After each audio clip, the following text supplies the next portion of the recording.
दोस्तों नमस्कार। रोशन रोही मामले में किरण जिस तरीके से पॉक्सो लगाई है उसमें बताया जा रहा है कि वो फर्जी है।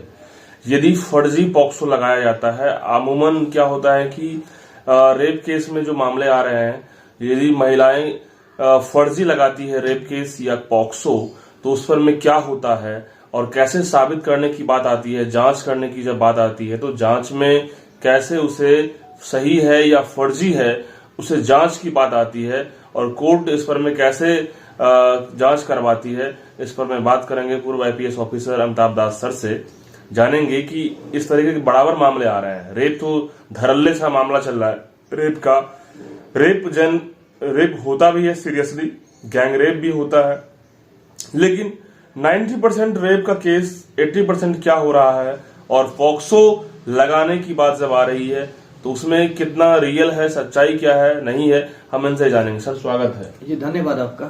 सर, ये रोशन रोही मामले में एक मगही का सिंगर है जो पैसा वैसा कमाता है तो पैसा वाला बनता है, और किरण नाम की एक मॉडल होती है जो उसके साथ रिलेशन में आती है। लेकिन अब पता चलता है कि उसका पहले से ही शादी हुई, बच्चे भी थे गार्ड से, लेकिन वो मॉडल थी, थोड़ा देखने में अच्छी थी, तो रोशन रोही के संपर्क में आकर के उसका रिलेशन लंबे समय से चला। और अब जब लफड़े हुए तो लफड़े से में अब इससे पहले कॉम्प्रोमाइज करवाया गया वकील के द्वारा।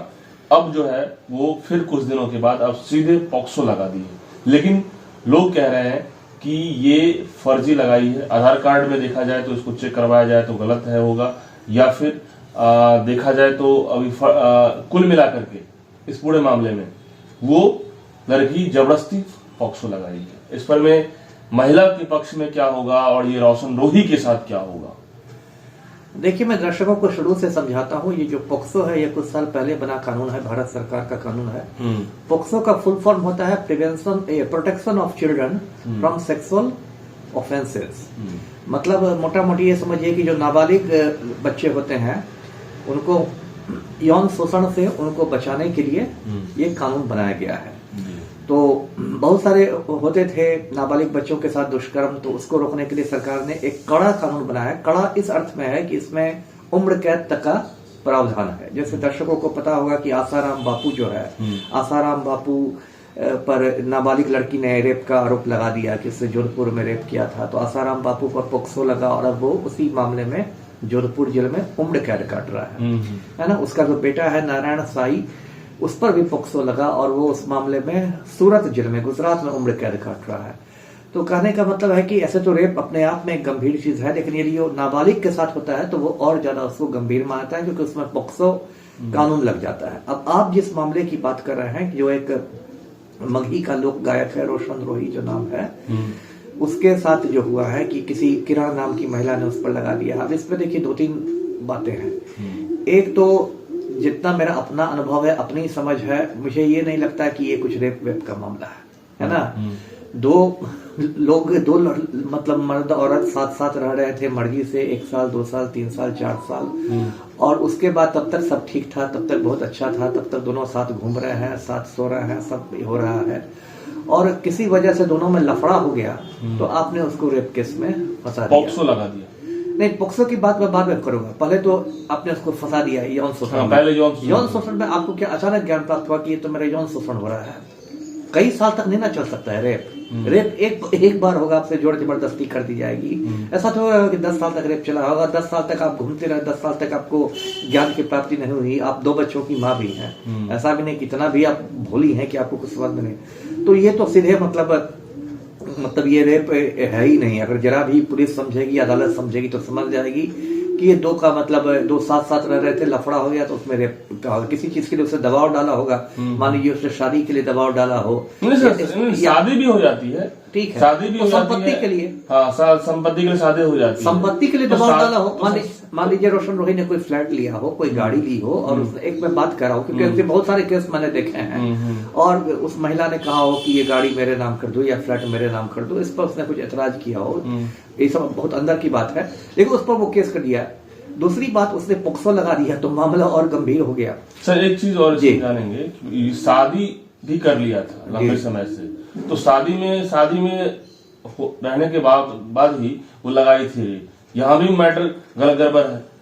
अब ये शादी यदि क्या था मुझे पता नहीं कि शादी वो पारंपरिक शादी थी, कोर्ट मैरिज था, क्योंकि ये तो पहले से शादीशुदा है, जैसा आप ही बता रहे हैं। तो यदि शादीशुदा कोई औरत पहले से है और उसका तलाक नहीं हुआ है तब तो वो शादी अवैध मानी जाएगी। उस शादी की क्या वजह? तो यहाँ पे रेप मामला होगा उसके साथ पहले जो लगाई थी? नहीं, रेप मत देखिए, इसमें बहुत सारे इसमें कानून की जटिलता है, मैं एक एक करके बताता हूँ। पहली बात की रेप मामला नहीं होगा, क्योंकि 2-4 साल पहले सुप्रीम कोर्ट ने एडल्ट्री के कानून को ही खत्म कर दिया है। एडल्ट्री का मतलब होता था कि पहले का कानून था हिंदुस्तान में कि कोई यदि शादीशुदा महिला किसी दूसरे पुरुष से संबंध बना लेती थी तो उसको एडल्ट्री कहा जाता था। और उसमें क्या था कि उस महिला को कोई सजा नहीं मिलती थी। ऐसा कानून था कि महिला सामाजिक रूप से ज्यादा कमजोर होती है, उसको कोई सजा नहीं मिलती थी, लेकिन जो पुरुष उससे संबंध बनाता था उसको सजा मिल जाती थी। लेकिन 2-4 साल पहले सुप्रीम कोर्ट ने कहा, हिंदुस्तान की सबसे ऊंची अदालत ने कहा कि नहीं, आप किसी की पत्नी है तो इसका ये मतलब नहीं कि आप एकदम उनकी मतलब आप संपत्ति हैं, है ना। यदि आप अपनी मर्जी से किसी की पत्नी भी दूसरे पुरुष से संबंध बनाती है अपनी मर्जी से, तो उसको नहीं माना जाएगा गैर कानूनी, उस पुरुष को भी कोई सजा नहीं मिलेगी। तो उसमें लाइसेंस मिल जाता है। लाइसेंस शब्द सर कहना गलत होगा, लेकिन यदि दोनों की अपनी मर्जी हो तब उसमें जोर जबरदस्ती नहीं होनी चाहिए।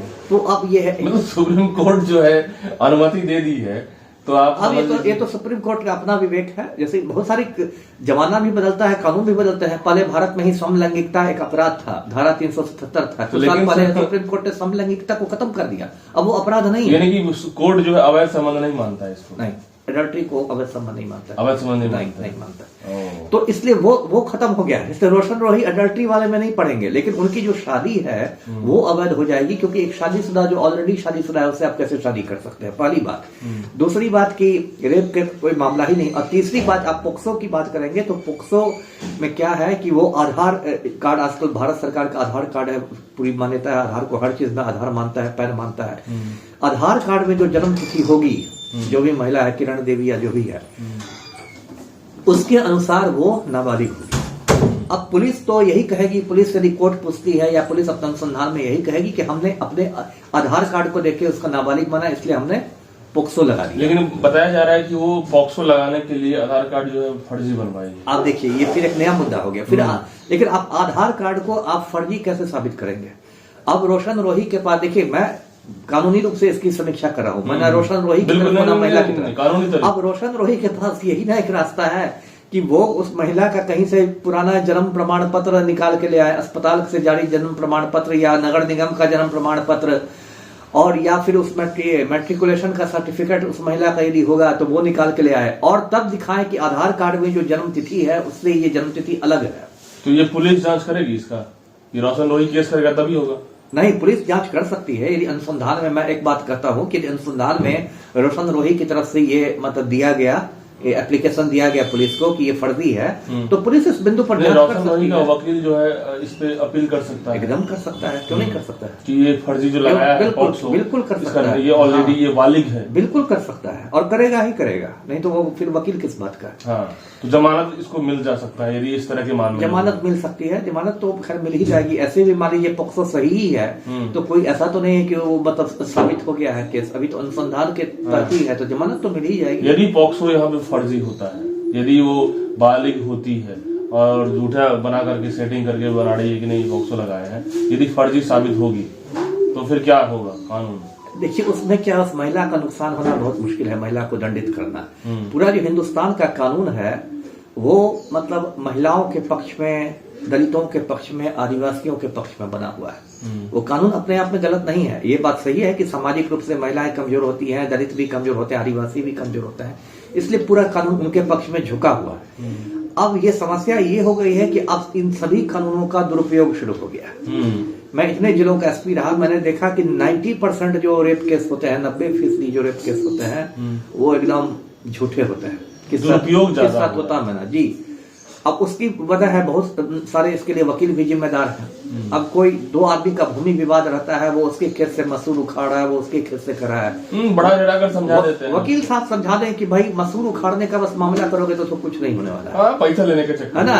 एक घर की किसी महिला से उस पर इल्जाम लगा दो कि मेरे साथ गंदा काम कर दिया तो उसको ये हो जाएगा। हाँ, वकील साहब भी अपना पैसा बनाते हैं, वकील साहब पैसा बना रहे हैं और ये उसको जेल हो रहा है। और यही बात SC ST एक्ट में भी शामिल है SC ST एक्ट भी जो है, जो दलितों और आदिवासियों की रक्षा के लिए, उसका भी धड़ल्ले से मिसयूज होता है ना। कोई दलित होगा, वो बैठ के घुस खाता रहेगा, आप उसको पकड़ लीजिएगा। तो इतना जो गंदगी मच रहा है जी, जबरदस्ती वकील भी समझा रहा है, महिलाएं दुरुपयोग करे जा रही है लगातार सैकड़ों हजारों में जी, उपाय क्या है? आप देखिए पुरुष कैसे बचे इससे? पुरुषों का बचना थोड़ा मुश्किल हो गया है। देखिए पुरुष की जिंदगी बहुत जटिल हो गई है इसमें। हाँ, अब एक तरह से देखिए कि अब उल्टी गंगा बह रही है। पहले महिलाओं पर थे, अब पहले महिलाओं पर पुरुष जुल्म करते थे, अब पुरुषों पर जुल्म होने लगे।